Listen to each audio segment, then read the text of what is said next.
Buong Calabarzon, guys. Happy New Year. Guys, update! Nanalo ko na 50 pesos sa Q&A.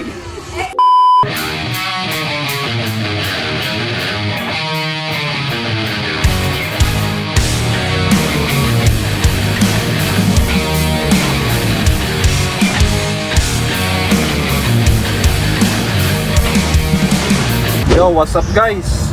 So nandito na kami ngayon sa Sariaya, hindi na kami nakapag-update kanina. Hindi na pag-update sa Arias.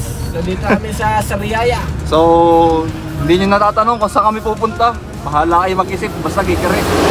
So, abangan nyo mamaya yung ibang mga clips dahil may mga interviewin pa yung ibang artist. Madami pa tayong mga kasama din eh. Ating mga kulugo. Hoy! Oh? Ayan, di kayo kita. Smurner. So yun, kita-kits mamaya guys. Hello guys! Pupunta na kami Shooter 68. Galing kaming Sariaya. Nagpagas kami sa Mart Fuels. Ito ang Hypernoia.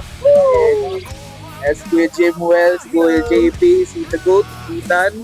Ayan ang aming driver, si Julius, tsaka si Pepoy, nasa unahan. So guys, kita-kits tayo sa Changa. What? So ayun, nandito kami sa Shooter 68. Yan. Supportahan natin ng mga banda dito.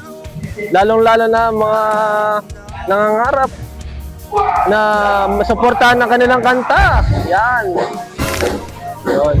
So guys, tara! So nandito kami para tumugtog. Limot kayo mga line. Sige, tara. So yun, tinuro na ni Kuya kung saan yung gusto natin. Ito nga pala si KK. Tapos kasama niya si Ann.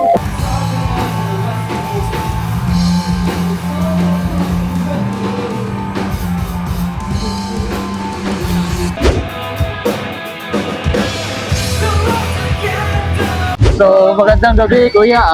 Ako si Jim Wells from Hypernoia and Evahus. So, unang tanong, ano pong name nyo and band name? Pablo, bale band name is, yun nga, sa Ebahus. Okay. Then, Isikay. So, gaano na po kayo katagal nagpapanda? Siguro for almost 2 years, going 3. May bayad ba dito yung tugtog nyo? Honestly, well, wala. I mean, depende. Swerte na lang kung meron. Bakit kayo nagiging sa mga walang bayad? Siguro for the sake of promoting our craft. Tapos, baka sakali may mga tipo sa mga compo na ginawa namin. Mga kabanda ko. Ano ang indie scene para sa'yo? So, indie scene, para sa akin is para siyang mga local artists na nag-gather sa isang gig, like to share their craft and their music to everybody na baka sakaling magustuhan yung tugtugan nila and baka sakaling maging listener din nila. Kung anong may ipapayo nyo sa mga aspiring and rising artists ngayon? So, hindi na lang magaling na lang tayo eh. Siguro tuloy lang sa paggawa ng music, kung ano man yung genre nila or syempre darating din sa point na parang magkakatamada dyan. So, tuloy lang, basta keep your heads on the ground. Always be humble. Yun. Kailangan passion. And for the last, may gusto ka bang i-promote ko? So yun, sa Ebahus, yung kanta namin na na-record, bali ang title niya is Garden of Eve, pero hindi pa siya na-post, pero recorded na siya. Wait na lang, sa page siya lang, Ebahus. Yes. Then sa ECK naman, may bago kaming composition, ang title is Spotless Mind. So available siya sa Spotify, Apple Music, YouTube Music. May gusto po kong pasalamatan. Siguro lahat ng mga amanda ko ganyan, mga tropa, ganun. Yun lang. Sa org, Sa production, lagi nag-invite sa amin sa event. Maraming salamat. So, thank you. Thank you. Pakilala ka muna mo yan. Anong banda? Bali ako yung vocals ng 10-6. Pangalan ko Pips. Question number 2. May bayad ba bang tugtog mo rin? Bayad, wala. Since 2016, natugtog na ako pero never pa ako sumugtog ng bayad ko. Kumbaga, lahat yun pati sa budget lang, pati sluhan. Yun, exposure para magkaroon ng maraming kaibigan, maraming ponto. Yun, Ano? indie scene, Para sa akin, yung mga bandang nagsisimula pa lang, mga bandang kailangan na more exposure kapag dapat yun na yung pundasyon ng mga nagsisimulang nagbabanda pa lang. Although kahit baguhan, pero dapat sinusuportahan. Daming magagaling sa indie, maraming indie na hindi sumikat, pero nakikinig ka din nun. Yung mga mabibigat din na indie, yun, sumortahan lang yun. Last question, kuya. Hindi pala to question talaga kasi Sector Chocolate. may gusto ko bang i-promote? Promote, yung yung banda lang namin, yun, bali, pangalan ng banda namin, Hell Switch, yun. So, saan kayo matatagpuan na social media? Matatagpuan nyo kami sa Facebook, Spotify, yun. Bali, isa pa lang recorded namin na makanta. Kahit nag-umpisa pa lang natin, supportahan nyo kami. Nag-start lang naman kami nitong 2024 lang eh. Bali, 2 years pa lang. So, yan, support na lang, local bands. So, kuya, thank you. Thank you. Salamat. Hey! Bali tayo! Diyan yung angle ko. Hi, this is Renard from Hypernoia Keyboardist. And this is... Akira from Sirens at Dawn. Okay, so, anong mga genre na tinutugtog niyo? Mga art rock, gano'n. Kasi mostly naririnig ko kanina mga talat. Oo. Lalata, rap. Gano'n nakatakbo kayo nagpatagal nagpapalala? Ako ay 2 years pa lang. Yung mga kabanda ko, patagal na sila nagpapalala. Parang mula high school, junior high school.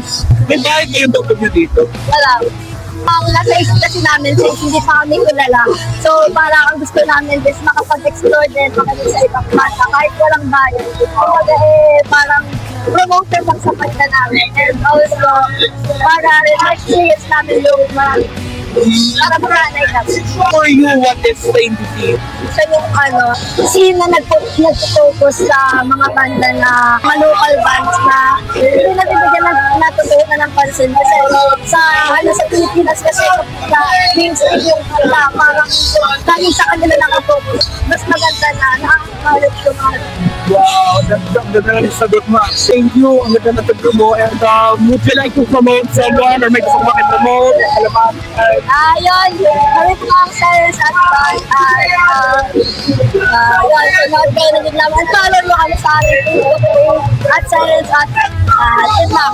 Tapos sa mama ko, sabi ko nasa Korean ako, hindi niya alam na nag-gigit ako. Thank you po. And that is Kaya from Sirens at Dawn.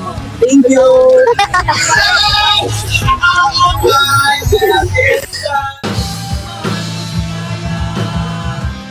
So, may kasama akong panauhing pandangal. Pakilala ka nga, pare. Galing ako sa bandang Flying Chinelas. At yung Flying Chinelas, hindi siya banda, live band siya. Gano'n na daw kayo katagal? Since 2023. May bayad pa tayo dito. May bayad, wala kaming bayad dito, masaya lang kami lahat. Ito bayad sa amin, oh. Isang ganito. Baka naman, San Miguel. Hmm. Ano ang indie scene para sa'yo? Indie scene, isa siyang way para mas umunlad pa tayo. Yung mga musikero natin, lahat. Yan, dito tayo magsisimula. Tuloy lang guys. As long as may nasimulan tayo, uusad tayo. Makinig kayo kay Kuya Yaya.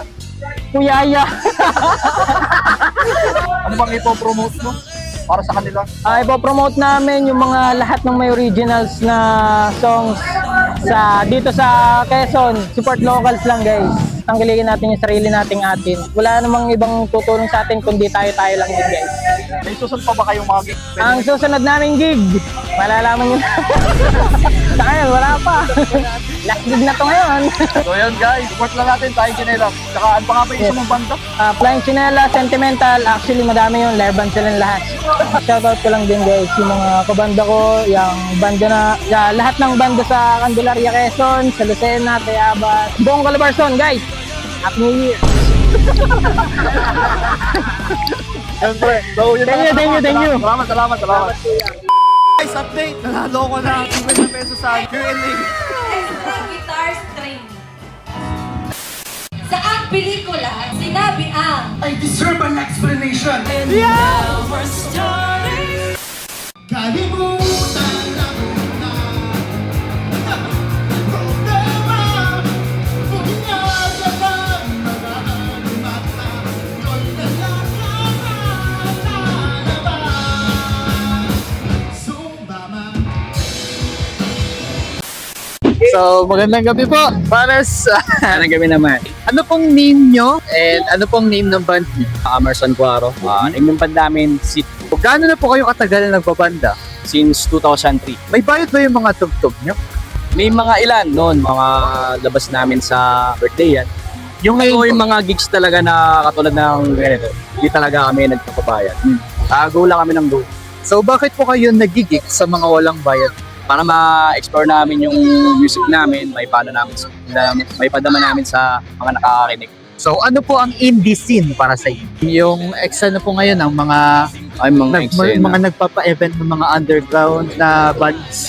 Wala naman kaming pinipili. Siguro yung hindi namin malilimutan yung tugtog namin sa Lopez, Emo Nights, Dos. Anong may ipayo nyo sa mga aspiring and rising artists ngayon? Gawa lang kayo ng gawa ng kanta. Actually, yung nangyari sa amin, nung gumawa kami ng music video, papayo ko lang syempre yung kunin nila sa puso nila yung binibigay ng bawat miyembro. Mas maganda yung kalabasan ng ginagawang kanta. May gusto ko po bang i-promote at pasalamatan? Ang number one, pinapasalamatan ko yung event natin ngayon. Maraming salamat po ng blessing namin dito na imbitahan. Tsaka syempre, pinapasalamatan ko din yung Paluli Echo sa sinusuportahan kami. Ilang days na lang malalabas na yung aming music video nung bago namin kanta. Yun lang. Thank you po, Paras. Okay! This is Renan from Hypernoia, keyboardist, and this is... Tricks from Luminous. Okay, unang tanong, ano ang banda nyo? So, yung banda namin ay Luminous, taga-Candelaria, Quezon. And gaano na kayo katagal nagbabanda? 2.5 years. So, tagal na din, 2.5 years. Sa gig na sa tugtog na to, may bayad pa tayo. Wala, ano lang, pure talent. Sa tingin mo, bakit kayo gumigig sa mga gig na walang event? For exposure, tas para makabanding na din yung mga ibang band. Magkakaroon ng connection ganun. Sa tingin mo, ano yung indie scene para sa iyo? Ang indie scene ay ano siya, malaking bagay siya sa mga nagsisimulang banda, mga self-release ganun, kasi walang pondo, walang kumbaga yung nagsisimula pa lang. Stepping stone, kumbaga. Sa mga aspiring artists na sa susunod na generation, ano mapapayo mo sa kanila? Tuloy-tuloy lang, may makikinig din ng mga banda nyo. Mga kanta nyo, may makikinig din. May gusto kong i-promote or i-shoutout? So yun, yo! Promote ko lang yung banda namin ha. Follow nyo kami sa TikTok, Instagram, Facebook, saka sa YouTube. Luminous PH. Pero hindi yung hindi yung production. Baka may lang sa production Luminous PH. Hindi kami yun. Thank you. We're here with Magpilana. I am Akuji from Akuji Elius. Iba-iba kami ng lugar. From Lokban, Lucena, then merong taga Sariaya. Gano'n na kayo katagal natin? Nag-start kami actually December 2023, hindi pa siya Akuji. Bloodless pa yung name niya talaga. So, kinuha nila ako December 2023 pero napaltan ng Akujis 2024 na January. So, almost 2 years. Throughout your whole career in Bloodlust or Akuji, were you paid or like nabayaran na ba kayo or nagkakasip na ba kayo? So far, hindi pa. Talagang not yet pa nagkaroon ng bayad ng talent fee. Pero nag-go pa rin kami every event kapag may nag-invite. Exposure, kasi syempre hindi naman. Lalo na pag hindi pa totally kilala talaga, hindi ka naman pwede magpabayad agad-agad. So kailangan mo muna ng mag-gain ng exposure. So kapag nakilala, kapag naswertahan na may mag-invite, and then tsaka siguro pag may mag-ano sa atin ng talent fees, di ba? Meron namang mga events, di ba, na gig for a cause. Yes. So, may tulong pa rin at some point yung mga ganong bagay na, tsaka outlet na din kasi. So, tsaka passion na din.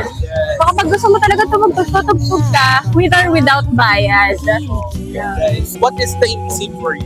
Actually, sa atin dito kasi sa Quezon, typically, kilala siya sa metal. So kapag yung may nag-indie dito, sobrang big thing din. Kasi madami din naman may gusto ng indie scene. Pero hindi siya nabibigyang pansin. Unlike sa metal, lalo na sa ngayon.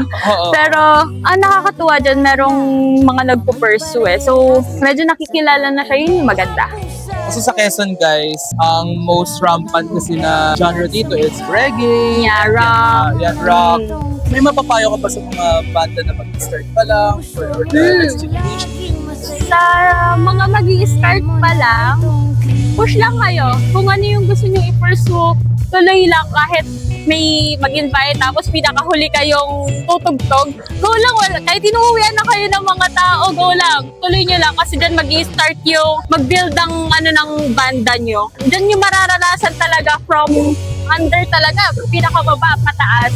Yan yung mararanasan kasi hindi naman talaga tayo mag-start from the top. Pag talagang nandun yung fire nyo, yung eagerness nyo to pursue a dream na sa pagbabanda, go for it. Lalo na especially sa mga nasa province. To be honest, hindi siya ganun sa pag probinsya eh. Not bad kung lalayo ka. So, go for out of the town, pumunta ka ng Manila, especially sa Manila, doon ka talaga makikilala, lalo na kapag iba yung genre mo. So, mag-pursue kayong lumayo. What a wonderful answer. And would you like to promote something? Promote ko yung banda namin. Promote ko yung banda namin na ako, GLE. You can follow us on Facebook and Instagram. So far, wala pa kaming mga YouTube, Spotify, pero magkakaroon daw. Meron akong project band ngayon na Beltrix naman ang pangalan. Iba naman yung genre niya. Medyo theatrical, new metal naman yung style niya. Pero ayun, magpupursue kami more on composition. Wow, and you guys follow din sila ako Elius on their socials. Thank you, Ate Akuji, for your time. Yeah. So, what's up? It's me, Pipoy again. So, mababalik ka ng sitwasyon kasi siya kanina yung nag-interview sa akin. So, kuya, ikaw naman ngayon ang interview ko. Pakilala ka muna dahil hindi kita kilala. Ako pala si Jordy, bandang Thomasites, then part ng Nowhere Production. Ako ang MC. Kung gano'n nakatagal ang Thomasites? Thomasites ay since 2020, so 6 years. 6 years na Thomasites. At ako ay part na ng Thomasites for 5 years, since 2021. May bayad ba ang pagtugtog mo dito? Wala. May bayad, yung kasiyahan ng puso, yung Yeah. passion. So yun guys, yun yung isang tanong natin sa din. Ano ang indie scene para sa'yo? Alam kong definition ito is yung mga banda na independently ginagastusan, nag-e-effort para sa pagtugtog nila. So for me, indie scene is music that's pure passion. Hindi naghahanap ng pera, hindi naghahanap ng kahit anong kapalit. Gusto lang mag-share ng kanilang mga sarili nilang art in the form of music. So ano may payo mo sa mga aspiring artists? So, mahirap yan, hindi yan madali. Promise, nandyan yung kaba, pagtutugtog ka ako. Ilang taon, 30 years old na ako, tagal ko na nagbabanda. 17 pa lang, pero hanggang ngayon, pagka-akit ng stage, kinakabahan ako, hindi ko alam kung matutuwa ba yung crowd, if ever tutugtog ako, o anong song ako magkakamali. Ituloy nyo lang, okay lang magkamali, natutunan ko yun, okay lang magkamali, ang mahalaga, masaya kayo ng banda nyo, hindi lang dapat isa, buong banda nyo masaya na tumutugtog. Kung nasa banda kayo, kung artist, masaya ka sa ginagawa mo. May gusto ko bang i-promote? Promote ko lang yung business, hindi joke lang. Yung banda namin, Thomasites, we're from San Pedro, Laguna. Well, meron kaming ginagawa ngayon na isa buhay yung isa sa dalawa sa mga sinulat kong kanta. And hopefully this year or next year ay ma-publish namin sa Spotify. So abangan natin yun guys. Wala pa kami Spotify ngayon, pero may Facebook page kami, Thomasites. Follow ha, follow. Para masabing support talaga. Support na. So yun lang. Salamat guys. Gandang gabi, ako si Renan, keyboardist sa Hypernoia, and nandito po si Rael, from the band Porwisyo. Yung pangalan namin talaga actually is kabaliktaran ng pangalan namin kasi puro worship song yung mga kailangan tanong. Ano na po kayo taga-kasama?